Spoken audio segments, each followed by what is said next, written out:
Welcome to part 1 of the switching tutorial. In this video we'll discuss the basics of Ethernet switching. And a switch is a device with multiple network ports that allows multiple computers to be connected together. And this is typically called a local area network, or a LAN.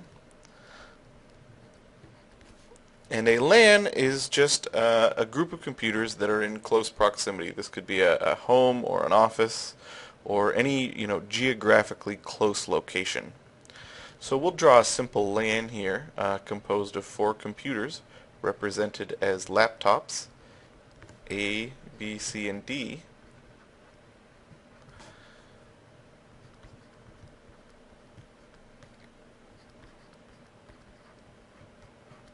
And we'll draw an Ethernet switch here, which is often represented as a square with 2 horizontal arrows, and we'll connect them together to indicate that they're cabled into the switch.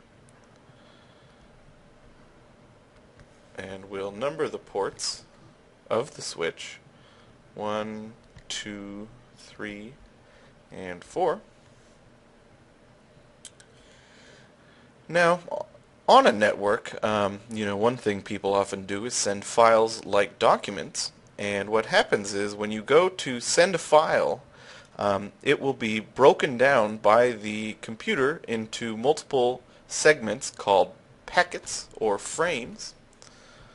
And these packets are addressed much in the way that you would address an envelope, in that they have a from and a to, and we would call that the source and the destination. And I've written those in a common shorthand there, SRC and DST. Now, these addresses are stored on the switch in what's called a MAC table. And this is sort of like an address book that tells the switch where each computer lives. Let's say that A wants to send a packet to C. Now, because this switch has no entries in its MAC table, what it's going to do is broadcast the packet out to everyone located on the local area network. And each computer is sort of on the honor system to read the packet and determine if it's for them. And so B and D will recognize that the packet is not for them and discard it, and C will go ahead and process the packet. What also happens in this phase is that the switch is going to see the source address of this packet as A. So it will know that A lives at port 1.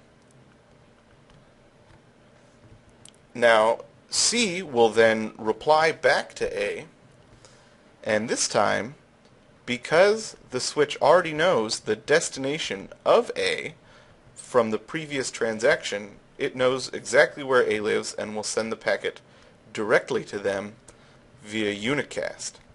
So again, when it doesn't know the recipient, it will broadcast the packet, and when it does know the recipient, it will unicast it, or send it just to the one person.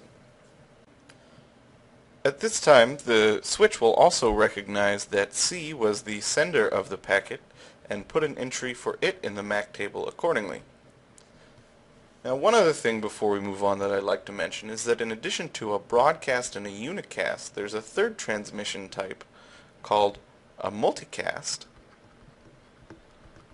which is a packet sent with multiple recipients. It isn't necessarily everyone, but it is more than one person.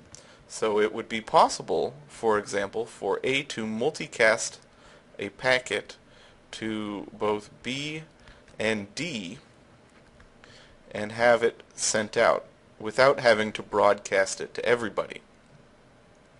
So let's go ahead and move on and look at some real-world examples and of other things that might happen with switches on a LAN. So let's say, looking again at a basic LAN, We have a situation in which two people are sharing a desk, and so down here we'll say that C and D are sharing a desk, and because they maybe only have one network jack in their wall, they buy their own little network switch to put at their desk, and then they connect that to our main switch here. So let me draw the cabling. So we'll see there's an interconnect between the two switches here, and then C and D connected on the secondary switch. So we'll call this switch Y and this switch Z. And we'll just number the ports for switch Y because that's the switch we're focusing on. Now, switch Y will see packets coming from both C and D on port 3, and it actually doesn't mind.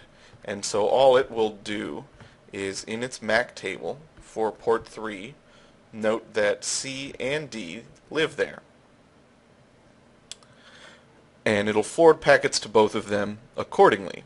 So now another scenario might be that, let's say B decides to move desks, and so now B is going to be over here, and he is now connected on port 4 instead of port 2. Now the switch can potentially have a MAC entry in both points for B in port 2 and port 4. This really depends on the individual switch and its behavior, so it's something to be aware based on the equipment you're using, what its behavior is for this scenario. One way that switches will try to police this behavior is through what's called MAC aging.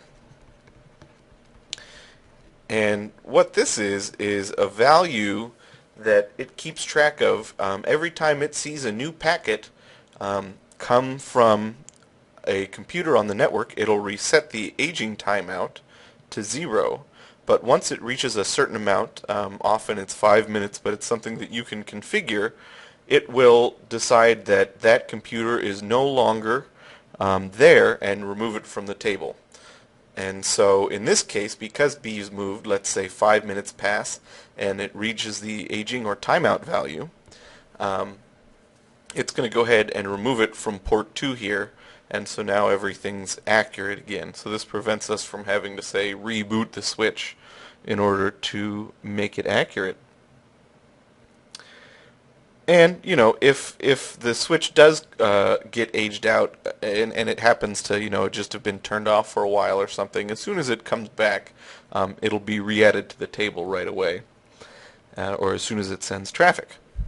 So that pretty much covers everything for part 1. And so we'll just throw a little summary up here as to what we've covered.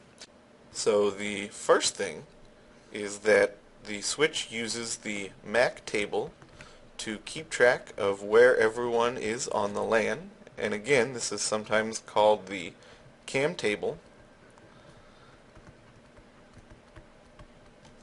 And the second thing is that when the destination is unknown, it will broadcast the packet to everybody on the LAN.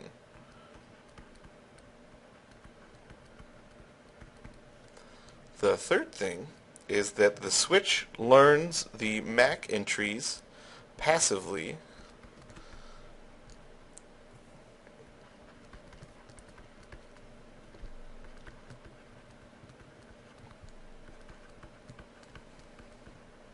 and this is done via the source address of the packet. And 4 is that when the destination is known, it will unicast the packet directly to the intended recipient. Thanks for watching, and I hope you've enjoyed this video.